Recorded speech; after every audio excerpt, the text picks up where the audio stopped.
Fala galera, beleza? Eduardo SPT aqui falando com vocês. Sejam muito bem-vindos, bem-vindas. Vamos embora, galera. Vamos estar falando de esporte. Esporte que se movimentou no mercado, né? De forma definitiva, se movimentou no mercado. Quando movimentou, movimentou de uma vez. Então vamos embora, vamos falar de esporte. Também tem outra informação relacionada aí à multa de Antônio Oliveira. E enfim, tem alguns assuntos para a gente estar discutindo hoje. E eu vou começar discutindo essa saída do Antônio Oliveira. Galera, não é novidade para ninguém. O esporte, antes de começar o retorno, na verdade, né? Dessa volta de pausa do Mundial, das férias que o elenco teve por obrigação de lei, o esporte realizou reunião com o Antônio Oliveira e demitiu o treinador. Até então, galera, não se sabia quanto que era a multa paga que o esporte deveria pagar pelo treinador. O que se sabia era o esporte tem que pagar até o final do contrato dele, mesmo estando demitido. Essa seria a suposta multa que o esporte teria que pagar. Né? Essa seria o custo do esporte demitindo Antônio Oliveira. E aí hoje, há 7 horas atrás, Camila Souza publicou uma matéria no GE, onde ela informa, né, tanto o salário de quanto era Antônio Oliveira, tanto quanto a multa e quanto o esporte vai ter que pagar em total. Tá? Vamos lá. Falando de salário, ele recebia aqui, segundo o GE, um salário que custava 460 mil reais ao mês, valor sem moradia, que não entra no cálculo de extrato, e deverá ganhar o proporcional aos próximos 7 meses de trabalho. Isso é 460 mil vezes 7. E aí ela publica aqui também, já no comecinho, de que o total seria de 3,22 milhões de reais que o esporte vai pagar a Antônio Oliveira. É fácil, né, galera? O cara chegou aqui, tirou onda com torcida, falou besteira e ainda saiu com quase 4 milhões de reais do bolso, velho. Porque 3,22 mais o que ele já ganhou agora no mês trabalhado é quase 4 milhões de reais. Então, porra, tá fácil, hein, velho? Jogar no esporte, tá fácil ganhar dinheiro no esporte, né, velho? O esporte tá pagando mais que o Tigrinho, loucura, né, velho? Mas, enfim, faz parte do show. 3,22 milhões. A matéria também informa que o esporte deve parcelar essa situação aí em 10 vezes. Então, são esses 3,22 milhões dividido por 10. Ou seja, vai pagar ali parcelas de, sei lá, 320 mil, mais ou menos assim, por mês, até concluir o pagamento da multa dele. Quanto ao pagamento, eu não me preocupo muito quanto ao Yuri Romão, porque ele é um cara que já mostra que cumpre com prazos e débitos que ele faz. Mas assim, a gente tem que se lembrar que não é interessante estar formando esse tipo de débito, né?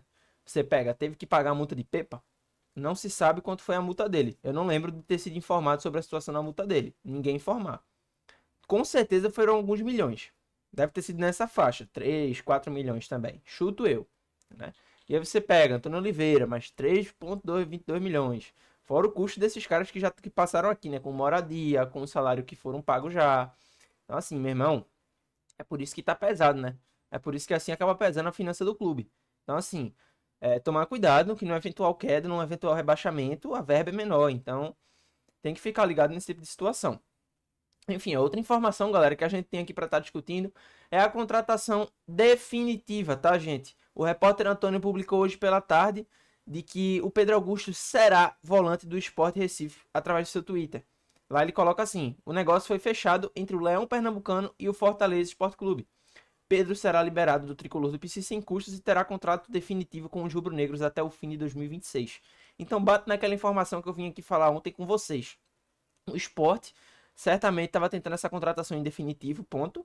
Tá? E se estava tentando em definitivo, o Sport não daria um contrato de 1 ano só para Pedro Augusto, né? Seria pelo menos 2 anos, né? Nesse caso vai ser 1 ano e meio, né? Porque é até o fim de 2026 e a gente tá na metade de 2025. Mas foi o que eu falei, com certeza seria um contrato de mais de 1 ano ao Pedro Augusto, se tá vindo definitivo, ele não ia deixar assinar por 1 ano só, né? Ele não faria essa besteira com ele. Ele tem contrato com Fortaleza até o fim de 26, mas tá querendo também mudar de atmosfera. Então, deve estar vindo pro esporte. Já me alonguei, já trouxe números e opiniões sobre o Pedro Augusto ontem, se você não viu o vídeo. Quando acabar esse vídeo, volta lá, que eu trouxe a minha opinião do que eu já assisti dele, trouxe os números dele, compactuei com a realidade. Então, assim, vai lá que o vídeo tá muito legal, certo? Mas de antemão já vou dar uma opinião bem rápida aqui. É um volante camisa 5, tá? Não tem uma grande saída de bola, não é um grande jogador, mas é um cara que eu acho que, assim, a gente já tem o Rivera, então ter o Pedro Augusto é um cara a mais pra gente ter uma bola de segurança ali no sentido de, se Zé Lucas hoje sair para uma convocação, eu confio no Pedro Augusto para ser o reserva imediato. Para mim, Zé Lucas hoje está à frente de Pedro Augusto, certo? Mas é o seguinte, hoje se Zé Lucas receber uma convocação, Zé Lucas for vendido, o Pedro Augusto está aí como uma boa opção na minha opinião também. Tá? Na minha opinião, à frente do Duqueiroz para jogar na posição, inclusive. É um cara físico, marcação, muito forte de duelos, mas que não tem uma grande qualidade, por exemplo, para você fazer saída de bolas, etc. Então, assim, de antemão eu já queria adiantar. Eu acho uma contratação válida. Não acho uma grande contratação, uma contratação que vai encher elenco do esporte, que vai tornar o elenco do esporte muito bom. Não, nada disso. É uma contratação ok. Na minha opinião, pro esporte é uma contratação nota 6. Realmente não tinha nível para estar jogando no Fortaleza, mas ainda assim teve boas aparições no passado, jogando vários jogos, tanto de titular como de reserva. Entrando no decorrer do jogo, né? Então é basicamente isso. A outra informação, galera, que se tem também é a respeito de um reforço, tá? E essa aí vem puxando outra informação. Bem, galera, o GE publicou também nesse final de tarde a informação de que o Sport teria vencido, né, a concorrência pela contratação do goleiro Gabriel Vasconcelos. Isso, galera, esse goleiro que estava no Juventude ano passado, que esteve também no Coritiba. A matéria foi publicada pela Camila Souza e ela informa que as conversas com a direção de futebol do esporte, e em especial, né, com o técnico Daniel Paulistas, foram relevantes para ter encaminhado a sua vinda à Ilha do Retiro. Então, assim, Daniel Paulista foi fundamental, ao que se compreende, né, para a chegada do Gabriel Vasconcelos, que deve estar vindo para o esporte. Goleiro, tá, gente? E aí o Gabriel recebeu sondagens do Lice, que é da Itália, onde já jogou 3 temporadas na carreira, entre 19 e 21. Para quem não sabe, o Gabriel teve grande parte da carreira feita lá fora, né? Enfim, Itália, enfim. E o Juventude, como havia noticiado, além do Grêmio. Então, assim, o Sport, ele na verdade, ele superou a concorrência desses clubes que tinham feito sondagens ali, estavam interessados. Então, o Sport chegou rápido e conseguiu efetuar a contratação. Enfim, no Vitória, Gabriel Vasconcelos só fez 6 jogos nessa temporada, também traz a matéria aqui, é um detalhe importante, porque perdeu espaço no time de Thiago Carpini após a permanência do titular absoluto Lucas Arcanjo. Para quem não sabe, o Gabriel Vasconcelos, na verdade, eu como falando com o torcedor do Vitória, entendendo a situação. O Gabriel, ele foi contratado pelo Vitória, na verdade, para ser aquele goleiro titular. Ele tem o salário de um goleiro titular, veio com o status de titular, isso foi acordado na negociação, que ele seria titular. Ele saiu do Juventude para vir para o Vitória ser titular, certo? Só que nesse meio tempo de negociações, o Lucas Arcanjo estava para sair para o Fluminense, na época. Estava para sair para o Fluminense. Em definitivo, né? Aí o que é que acontece? O Vitória foi lá e fez esse negócio com o Gabriel, antes mesmo de Lucas Arcanjo sair, né? Só que o que é que aconteceu? O Lucas Arcanjo não saiu, a negociação não deu certo. E aí o que é que pegou?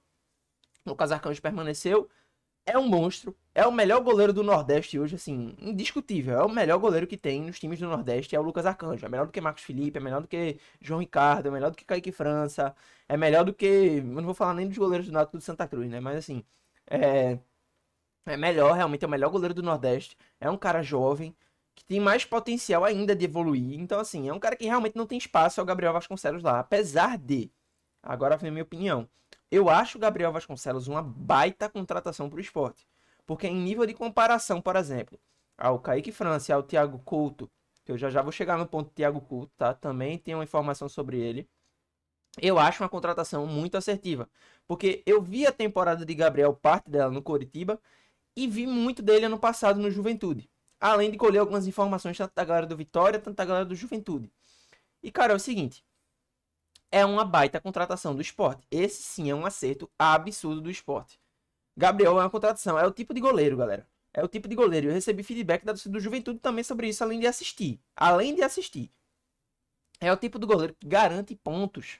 É o que a gente precisa hoje. É o tipo do goleiro que o Sport tá lá vencendo por 1 a 0, vai fazer 2, 3, 4 milagres no mesmo jogo e vai garantir os 3 pontos do time.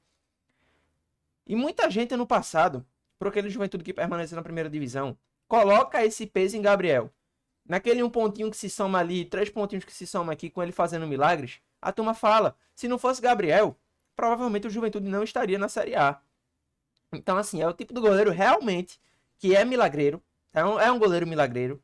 Sobre saída de bola, bola no pé, nada de fora do comum. Não é um cara que força muito, não é um cara horrível, assustador, que comete falhas. Enfim, não é um cara fora do comum nesse sentido. mas no sentido de ser um goleiro milagreiro. Vai sair um contra um com um zagueiro, com um atacante. É um cara que vai fazer milagres, vai conseguir operar. Então, assim, eu acho muito bom. Aumenta de fato muito o sarrafo do Gol do Sport. Né? Porque você pega até então o Kaique França, que na minha opinião é um goleiro nota 6. É um goleiro nota 6. E o Sport precisa de um pouco mais hoje para ser o reserva e Gabriel Vasconcelos para ser o titular, que para mim é uma contratação em nível nota 8 pro Sport. Tendo em vista que é um time que tá brigando para não cair e da qualidade que ele tem, é um goleiro nota 8. Então, assim, o Sport tem dois bons goleiros agora, a gente pode falar com tranquilidade. Lembrando que essa questão do Gabriel Vasconcelos, o Sport avançou. Não se fala aqui, por exemplo, que o Sport fechou a negociação, que o jogador já está viajando, mas o que eu posso dizer para vocês é, quando se fala no GE que avançou a negociação, que encaminhou a negociação, cara, tá muito propício para que o cara venha pro Sport, né? E aí vem a outra informação. Já dei minha opinião sobre o Gabriel e eu acho uma baita contratação. Tô vendo a galera criticar, inclusive, claro. Eu acho que às vezes a torcida do esporte não coloca o pé no chão, não. Mas enfim, não vou me esticar muito em relação a isso, não, porque o cara que chega em mim e fala que, por exemplo, o Gabriel é uma contratação mais uma, ou é um cara que não chega pra ser titular, nem assistiu, nem entende do futebol do cara pra comentar um negócio desse. Mas enfim, essa é a minha opinião. Falando do Thiago Couto, que eu falei que teria uma informação sobre ele, cara, é o seguinte, o repórter Antônio também divulgou a informação de que o goleiro Thiago Couto está sendo emprestado ao Vitória até o fim da temporada. E aí a Camila Souza, ela traz a ênfase de que a negociação entre Thiago Couto e Gabriel Vasconcelos são negociações independentes. Como assim? Não tem nada a ver uma com a outra. Só que, galera, assim, não são independentes, porque uma coisa acaba facilitando a outra, pô. Tipo assim, eu acho que inclusive foi uma boa troca. Não tá sendo tratado como troca, tá? Vale lembrar isso aí. Oficialmente não se trata como troca, se trata de negócios independentes. O empréstimo de Thiago Couto para lá, o empréstimo de Gabriel Vasconcelos para cá, são independentes, certo? Mas é o seguinte, querendo ou não, é uma troca de favores. Né? Porque você pega o Thiago Couto, é um goleiro jovem que pertence ao esporte, que o esporte aportou dinheiro. Uma grana até consideravelmente assim, interessante. Na faixa de 2 milhões de reais na época para um goleiro. Né? É um valor assim, interessante. Né? É um valor que se aporta ali que. Enfim. Mas enfim, saiu por empréstimo pro Vitória, certamente vai para lá para ser reserva, mas deve evoluir. De repente o Lucas Arcanjo se machuca, ele vira titular, enfim. Existem algumas circunstâncias que podem acontecer, mas no esporte ele não estava conseguindo essa rodagem. E nesse meio tempo que o esporte consegue se desfazer do Thiago Couto por empréstimo, não é definitivo, tá, gente? É empréstimo, ambos é empréstimo. Na medida que o esporte consegue se desfazer do Thiago Couto, ele consegue realizar a contratação de um baita goleiro, que é o Gabriel, que chega para ser titularíssimo. E aí você fala, mas aí qual o sentido então do Vitória fazer a troca de um goleiro titularíssimo que seria aqui no esporte para um goleiro que é reserva no esporte? Não faz sentido. Aí eu digo a vocês, galera, futebol tem custos. E você bancar um Gabriel Vasconcelos certamente é um alto custo, né? Certamente é um alto custo. Eu não sei se de maneira oficial, mas eu já ouvi falar que Gabriel, goleiro hoje reserva do Vitória, custava ali na faixa de 400, 500 mil reais. E aí, assim, você trazer um cara de 400, 500 mil reais para estar no banco, para Lucas Arcanjo, que certamente ganha até menos que isso, é assim, é loucura, né? Então, assim, o Vitória ele tá se ajudando para aliviar o bolso e ainda assim em ter um bom goleiro, porque o Thiago Couto não é um goleiro ruim, tá? Porém, um goleiro com mais status de reserva do que de fato o Gabriel. E dando ao Sport um goleiro que é bom goleiro, que chega para ser titular, apesar do alto custo, mas cabendo no bolso do Sport, a negociação foi feita, enfim, tudo se acordou. Então acho que foi sim um bom negócio, tanto o empréstimo do Thiago Couto para ganhar mais minutos lá, talvez, porque a gente não sabe, né? Tanto para a chegada do Gabriel Vasconcelos, que é um excelente goleiro para o Sport, tá? Já queria deixar minha opinião de antemão. Então, galera, é isso aí. Essas são as informações que a gente tem do esporte, né? Até então, essas são as informações. Se o esporte fizer mais alguma contratação, concretizar com alguém, tem aquela questão do Wellington Rato que a gente ainda não sabe qual foi o desfecho, o Matheus Alexandre do Atlético que a gente ainda não sabe qual foi o desfecho, eu venho aqui e trago a informação para vocês na íntegra, beleza? Então, eu agradeço para todo mundo que assistiu até aqui, deixando o gostei. Peço para que vocês deixem o gostei aí no vídeo, se inscreva no canal e ative o sininho das notificações. Me siga no Instagram, EduardoPT08, porque me ajuda, eu faço algumas lives lá, tem um projeto no Instagram com o pessoal, mais tardar vai ter no YouTube também. Vozes da Ilha, para quem não conhece. Então chega lá, segue o perfil que também tem no Instagram Vozes da Ilha, mas me segue aqui no Instagram para ficar por dentro de tudo. E é isso aí, galera. Agradecer a participação aqui de todo mundo. Já pedi para vocês deixarem um comentário, a opinião de vocês. É isso aí, galera. Valeu, fui.